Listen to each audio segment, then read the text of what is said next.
Welcome to your favourite YouTube channel mister maths BSR। और आज हमारी जो वीडियो है वो टाइम मैनेजमेंट के ऊपर है। और टाइम मैनेजमेंट की तुम लोगों की कमेंट बॉक्स में कई बार डिमांड थी कि एक वीडियो मेरे को टाइम मैनेजमेंट पे बनानी है, तो आज मैंने तुम्हारी डिमांड पूरी की है। और इस वीडियो में मैं तुम लोगों को बताऊंगा कि किस तरह तुम अपनी डेली रूटीन को मैनेज करोगे। डेली रूटीन में जैसे अगर हम देखें तो हमारे पास 24 आवर्स है। 24 आवर्स में हमारे पास कुल मिला के अगर हम 50-50 में डिवाइड करते हैं तो 12 घंटे हमारे पास रेस्ट के होते हैं और 12 घंटे हमारे पास करने के होते हैं। यानी कि हम नहीं मानते हैं कि दिन हमारा काम करने के लिए होता है और रात हमारी रेस्ट के लिए होती है। वैसे हम 12 घंटे सोते नहीं हैं, तो कुल मिला के जो सोने के लिए जो सिस्टम मैंने बनाया है वो भी है तुम्हारे पास, अच्छा सिस्टम है। सोने के लिए भी मैंने सफिशिएंट टाइम दिया है और वो तुम्हें किस तरह मैनेज करना है ये मैं तुम्हें आज इस वीडियो में बताने वाला हूं।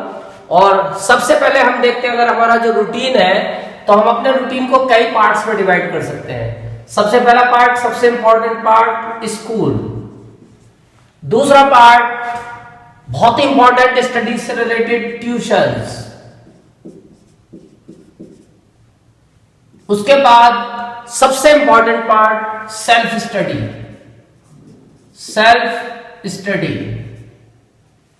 और लास्ट में हमारी अदर एक्टिविटीज।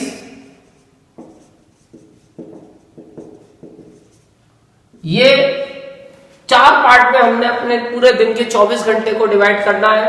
और किस तरह से मैनेज करना है, तो मैं जो सोचता हूं और उसके अकॉर्डिंग अगर तुम चलते हो तो मैं समझता हूं कि अगर हमें एक अच्छा स्कोर करना है अपने एग्जाम में तो इसी सिस्टम को हमें फॉलो करना पड़ेगा।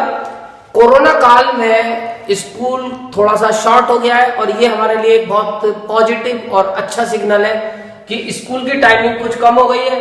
और मैं समझता हूं कि अप्रोक्सीमेटली 5 आवर्स, 5 घंटा हमारे स्कूल के टाइमिंग लगभग है इस समय। और मैंने 5 घंटे का टाइम स्कूल के लिए मैनेज किया है। इसके बाद ट्यूशंस भी हमारी स्टडीज का एक बहुत इंपॉर्टेंट पार्ट है कि हम कहीं अगर फंस जाते हैं तो ट्यूशन का टीचर हमारी हेल्प करता है और वो हमें प्रॉपर्ली गाइड करता है। तो ट्यूशंस का भी हमारी स्टडीज में एक बहुत इंपॉर्टेंट रोल है।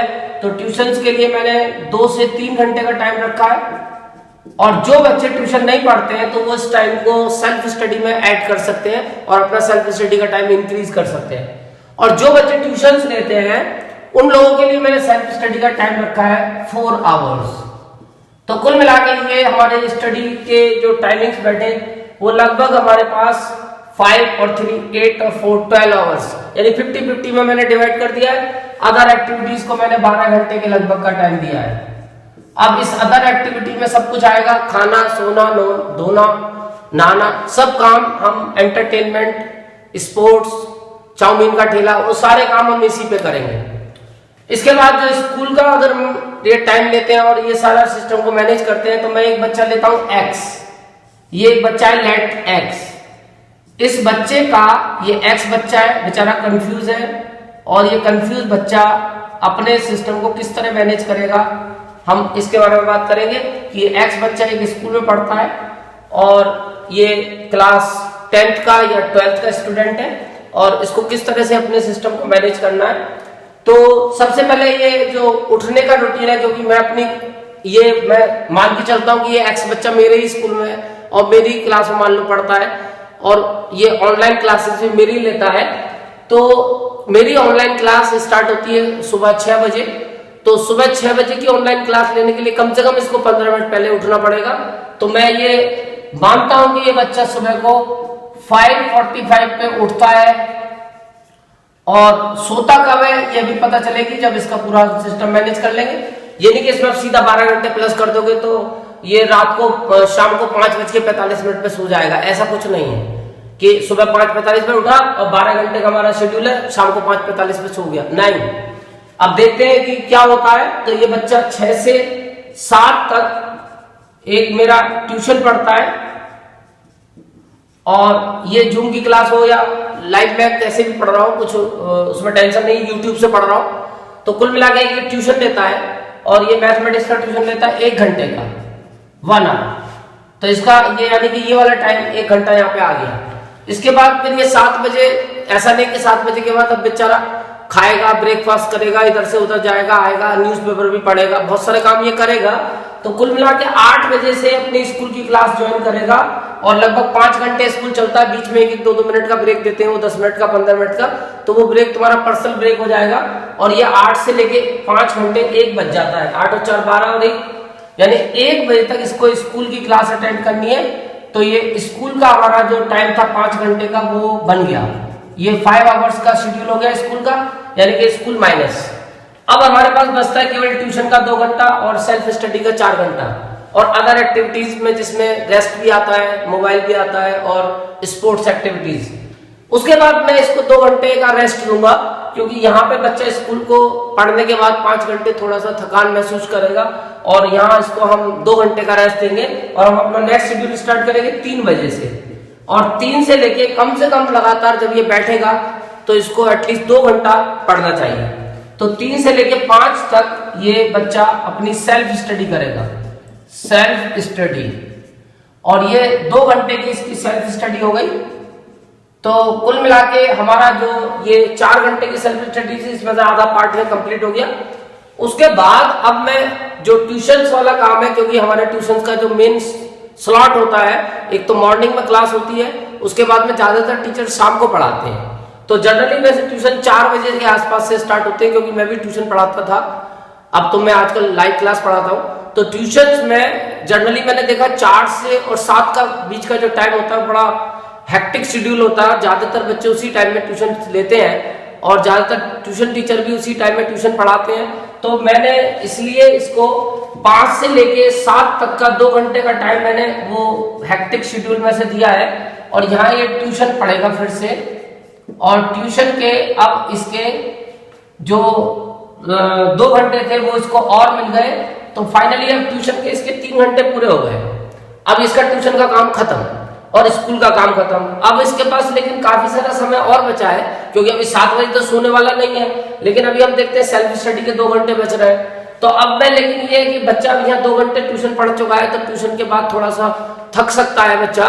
तो उसकी थकान को दूर करने के लिए वो हो सकता है आके थोड़ा सा आउटडोर गेम कोई खेलने लगे, 10-15 मिनट कोई गेम खेलने बाहर चला जाए।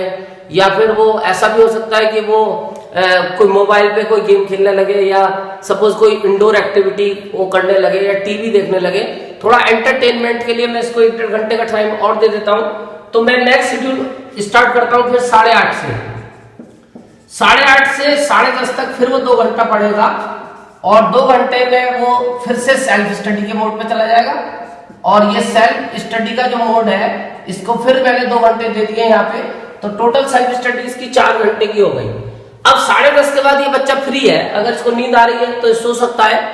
लेकिन अगर इसको कोई स्कूल का होमवर्क या कोई ऐसा वर्क मिला है, वैसे तो आप तुम ऑनलाइन क्लासेस में स्कूल का वर्क चाहो तो बीच बीच में वहां पे भी अपने साथ साथ कवर कर सकते हो, कि टीचर जिस समय अटेंडेंस ले रहा है या जिस समय कोई और वो नेटवर्क की प्रॉब्लम आ रही है, कोई दिक्कत आ रही है, तो वहां भी तुम होमवर्क को मैनेज कर सकते हो। अदरवाइज वो इसके बाद में अभी 10-15 मिनट और पढ़ के अपना होमवर्क निपटा के अपनी कॉपी वगैरह कंप्लीट करके फिर वो सो सकता है। तो मैं सोच सकता हूँ कि 11 बजे तक अप्रोक्सीमेटली उस बच्चे को सो जाना चाहिए, क्योंकि इसके बाद 11 बजे से सुबह 5:45 बजे अगर उसको उठना है तो ये बढ़िया टाइम है, क्योंकि यहाँ उसको करीब 5:30, 6.5-7 घंटे उसको सोने के लिए आराम से मिल गए। और एक 12-14 साल के बच्चे के लिए इतना टाइम सफिशिएंट है सोने के लिए। अब जैसे हम जैसे बुढ़े लोग हैं तो हम लोग तो और भी कम सोते हैं। मैं तो सुबह को 5:15 बजे उठता हूँ, रात को 12:30 बजे सोता हूँ।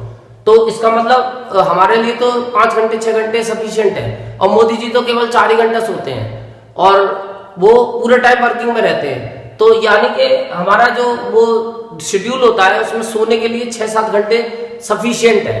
तो फाइनली अब एक ये बच्चा इस तरीके से अपने को मैनेज कर रहा है। अब यहाँ पे तुम बस एक बात ये ध्यान रखोगे कि जो तुम 4 घंटे सेल्फ स्टडी के रखे हो, इसमें से 1 घंटा तो तुम पर्टिकुलरली मैथ्स के लिए दोगे, क्योंकि मैथ्स को अप्लाई करना बहुत जरूरी होता है। और करीब 1 घंटा तुम इसमें से साइंस को भी दोगे, और इसके अलावा 1 घंटा तुम एसएसटी को भी दोगे। यानी 3 घंटे तो तुम्हें इन 3 मेन सब्जेक्ट पे देने ही है किसी भी हालत में। और इसके अलावा तुम 1 घंटा जो दोगे तो 1 घंटा तुम ये इंग्लिश और हिंदी या कोई भी जो तुम्हारा एडिशनल सब्जेक्ट है उसको तुम अल्टरनेटिवली ले सकते हो। जैसे एक दिन तुमने हिंदी पढ़ ली, एक दिन इंग्लिश पढ़ ली, एक दिन हिंदी पढ़ ली, एक दिन इंग्लिश पढ़ ली, क्योंकि अभी तुम्हारे पास करीब 3 से 4 महीने का टाइम है, यानी नवंबर दिसंबर पूरा है इधर, और इधर जनवरी फरवरी, तो 4 महीने में तुम इस तरह से लेके चलोगे तो मैं समझता हूँ कि तुम्हारी 90% प्लस की गारंटी मैं ले सकता हूँ अगर तुम इसको आज से फॉलो करना शुरू कर दो। और तुम देखोगे खुद ही तुम पे कॉन्फिडेंस डेवलप हो जाएगा। और यहाँ सब कुछ है, यहाँ पे ऐसा नहीं कि पूरे टाइम तुम पढ़ रहे हो, यहाँ पे बीच बीच में ब्रेक भी है और बीच बीच में तुम अपना एंटरटेनमेंट भी कर रहे हो, सो भी रहे हो, मोबाइल भी चला रहे हो, कोई तुम्हें गेम खेलना है तो गेम भी खेल रहे हो, यानी इसमें सब कुछ इन्वॉल्व है।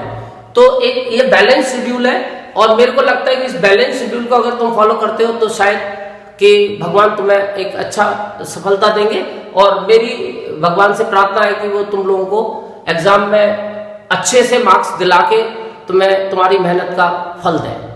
Thank you.